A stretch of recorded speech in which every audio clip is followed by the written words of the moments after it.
Dan untuk membahas terkait putusan bagi terdakwa penyiram air keras Novel Baswedan, kita saat ini sudah terhubung dengan sejumlah narasumber. Di antaranya ada Mbak Bivitri Susanti, pakar hukum sekaligus tim pemantau kasus Novel yang tersambung melalui Zoom.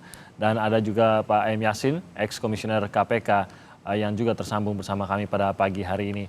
Nah, sebelumnya saudara ada Ketua Komisi Yudisial Pak Jaya Ahmad Jayus yang sebelumnya sudah berkenan untuk bergabung namun terpaksa batal karena ada keperluan mendadak. Jadi kita akan hadirkan dua narasumber pada pagi hari ini, Mbak Bivitri dan Pak M. Yasin. Selamat pagi. Selamat pagi.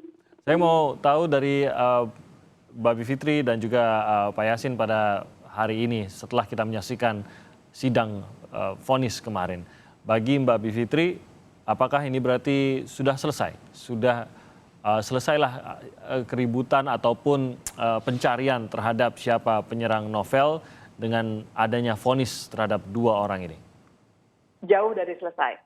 Jadi saya kira kita harus mengacunya pada laporan dari tim pencari fakta yang ada di bawah Kapolri waktu itu. Sesungguhnya itu juga belum sempurna ya, harusnya kan tim pencari fakta independen langsung di bawah Presiden. Tapi baiklah, kalaupun kita menggunakan laporan dari tim TGPF yang sudah ada, itu pun sudah tergambar bahwa ini bukan soal jiwa korsa, soal dendam pribadi dan lain sebagainya, tapi ada suatu upaya yang terstruktur.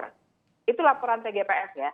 Nah, jadi sementara kalau kita perhatikan putusan dan juga bagaimana semua tuntutan dan lain sebagainya diungkapkan dalam sidang, yang dikenakan kepada dua orang ini bukan dalam konteks yang besar. Ya seperti tadi sudah disampaikan juga kan, bahwa dinyatakan bahwa mereka hanya persoalan tidak suka secara pribadi dengan Pak Novel. Nah ini saja sudah sangat bertolak belakang dengan laporan TGPF sendiri. Jadi saya kira harus ada langkah yang mendalam lagi, tindak lanjuti betul laporan TGPF itu untuk mencari siapa sebenarnya penyuruh ya ataupun yang membuat skenario besar terhadap kasus Pak Novel ini. Gitu. Tapi kalau secara hukum tidakkah karena sudah ada orang yang dinyatakan bersalah, maka dianggap ya kasus ini sudah diselesaikan begitu dan bisakah dimulai lagi penyelidikan baru terhadap sebuah kasus yang dianggap sudah ditemukan pelakunya?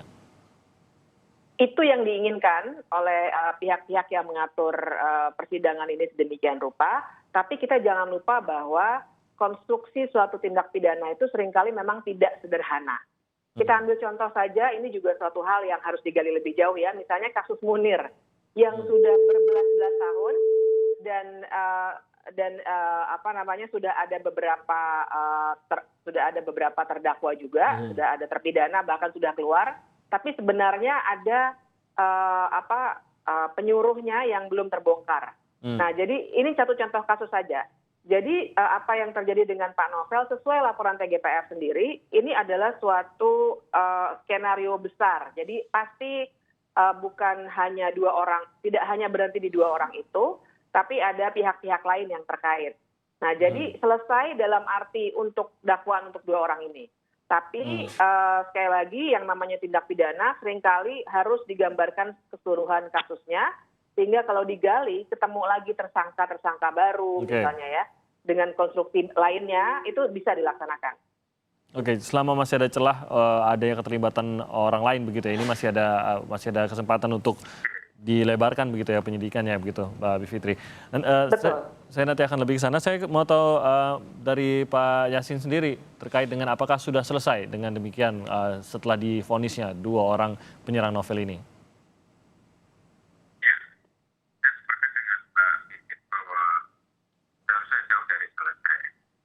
Ya, Pak Yasin, mohon maaf, ini ya, sepertinya masih ada agak gangguan komunikasi dengan Anda. Kita coba ganti dengan saluran lain. Pada saat ini Anda bisa dengar? Oke, tampaknya masih ada gangguan. Pak Yasin, saya akan kembali tanyakan pertanyaan tadi. Kita perbaiki dulu gangguan komunikasi dengan Pak Yasin. Kalau begitu saya kembali ke Mbak Bivitri saat kita sambil memperbaiki komunikasi dengan Pak Yasin tadi. Mbak Bivitri tadi celah itu tadi bahwa kalau ini dimulai, apakah akan menjadi sebuah kasus barukah atau masih lanjutan dari kasus penyerang Novel yang terkait dengan dua orang ini? Apa upaya hukum yang masih bisa dilakukan di sini? Ya, jadi dua orang terhadap dua orang ini memang sudah selesai. Tapi yang saya katakan kalau kita mau membongkar apa yang sesungguhnya terjadi dengan penyerangan Pak Novel, sebenarnya masih banyak aktor lain yang bisa digali. Oke. Jadi yang harusnya dilakukan adalah mengembangkan kasus ini. Nah, tapi harus ada keyakinan kuat dulu bahwa memang dan ini yang aneh dengan kasus ini, janggal tadi disebut oleh Pak Novel sendiri ya, bahwa dua orang ini seakan-akan dibiarkan dengan struktur putusan yang mengatakan bahwa mereka hanya disebabkan oleh dendam pribadi, yang sebenarnya akan menyulitkan untuk mencari lebih jauh siapa orang-orang lain yang terlibat dalam kasus ini. Karena pribadi gitu ya. Betul. Jadi seharusnya menurut saya laporan TGPF itu mesti ditindaklanjuti dengan serius. Oke. Kalau hanya dua orang ini ya selesai dendam pribadi, apa sudah selesai betul begitu. Tapi kita tahu persis bahwa tidak hanya laporan TGPF, saya sendiri waktu itu ikut dalam timnya Komnas HAM ya, berbeda dengan TGPF. Tapi temuan yang serupa juga tergambar bahwa ini adalah persoalan serius, makanya dilakukannya oleh Komnas HAM, karena ini ancaman terhadap aktivis sebenarnya, orang yang memberantas korupsi. Nah, jadi sebenarnya ada skenario besar yang dibangun. Jangan lupa bahwa Pak Novel bukan satu-satunya korban. Bahkan ada pengeboman di rumah mantan komisioner KPK ketika itu. Jadi tidak bisa dilihat ini dendam pribadi belaka, tidak selesai di sini. Oke, Pak Yasin, Anda bisa mendengar suara saya? Iya, Bung. Oke, baik. Ini sudah jauh lebih baik komunikasi kita. Pak Yasin, saya ulangi lagi pertanyaan saya tadi, bahwa bagi Anda apakah ini berarti dengan divonisnya dua nama tersebut maka sudah berakhir kasusnya atau bagaimana? Ya, kalau selama itu belum final maka harus dilakukan suatu proses untuk menggali keadilan. Jadi harus terus diusahakan keadilan ini tercapai sehingga sampai kepada putusan final. Jadi harapan kita ke majelis hakim ini harus objektif dan menggali suatu kebenaran. Ya, ini kelihatannya tidak menggali suatu kebenaran runtutan peristiwanya seperti tadi disinggung oleh Mbak Bivit, itu kan seakan-akan kan hanya dendam pribadi, padahal tidak ada hubungannya sebelumnya. Ini yang jelas ini bahwa kasus ini sesuai dengan TGPF ini kan bahwa ini berhubungan dengan pekerjaan dari Novel. Jadi bukan pribadi, istilahnya yang tidak ada hubungan dengan pekerjaannya. Jadi harapan kita ke depannya ini ya majelis hakimlah harus objektif, harus menggali kebenaran, yaitu menggali rangkaian peristiwa secara utuh, sehingga tidak terjadi inequality before the law seperti ini. Dan apabila kita bandingkan dengan kasus-kasus yang serupa, yaitu sebelumnya yang terjadi di tahun 2017, ini kasus Dian Wilansari itu atau Citra yang ada di Mojokerto ini, nah ini kembali lagi pada tuntutan jaksanya, tuntutannya itu 15 tahun. Kalau ini masyarakat sudah bisa mengira berbagai macam perspektif ini dari jaksanya, dari hakimnya, ini kelihatannya kok ada skenario yang mengarah kepada bagaimana untuk meringankan terdakwa. Itu. Tapi kalau Anda yakin tidak, Pak Yasin, bahwa akan ada kemauan kalau banyak pihak yang percaya, tadi Mbak Bivitri dan juga Anda juga mengatakan bahwa ya tampaknya ini memang sidangnya ya memang diadakan tapi tidak sepenuhnya mendapatkan rasa keadilan dari sidang ini. Anda yakin bahwa akan ada kemauan begitu khususnya dari aparat penegak hukum untuk melanjutkan atau menuntaskan ini dalam hal mengusut lebih jauh lagi siapa-siapa lagi yang terlibat? Ya, harapannya seperti itu. Jadi yakinannya bagaimana Pak Yasin? Ya, harapannya seperti itu. Artinya bahwa kalau tuntutannya 1 tahun, divonis 2 tahun, ini kan ada kelihatan ada sedikit tentang sentuhan moral terhadap majelis hakim, kan begitu.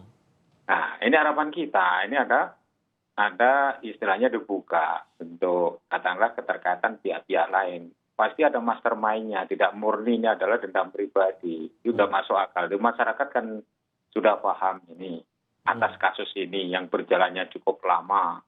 Dan katakanlah ini kan merupakan suatu peristiwa yang mengundang perhatian publik. Karena menyangkut tugas dari Novel ini adalah di lembaga yang tugasnya adalah memberantas korupsi. Jadi masyarakat menilai apakah penegak hukum pun keberpihakan dari pemerintah terhadap pemberantasan korupsi ini ada atau tidak. Ini menjadi sorotan masyarakat. Oke. Dengan semakin banyaknya katakanlah kritikan dan masukan dari masyarakat, ya harapan kita di majelis hakim juga mampu untuk atau mau bersedia untuk meningkatkan integritasnya itu dalam wujud adalah menggali kasus ini tidak hanya kepada 2 orang ini saja. Oke. Itu. Baik, sayangnya memang hari ini kita tidak bisa menghadirkan Ketua KY, tapi nanti saya mau ke Mbak Bivitri bahwa kalau memang tadi Pak Yasin mengatakan dari masyarakat mungkin bisa mendesak juga, tapi secara struktural juga pasti ada cara juga kalau memang dirasa saya menggunakan kata-kata yang digunakan oleh timnya Novel yang menduga ini bisa jadi pengadilan sesat begitu. Adakah cara-cara lebih sistematis untuk menuntut keadilan dari sini? Kita akan bahas usai jeda berikut ini. Tetap bersama kami.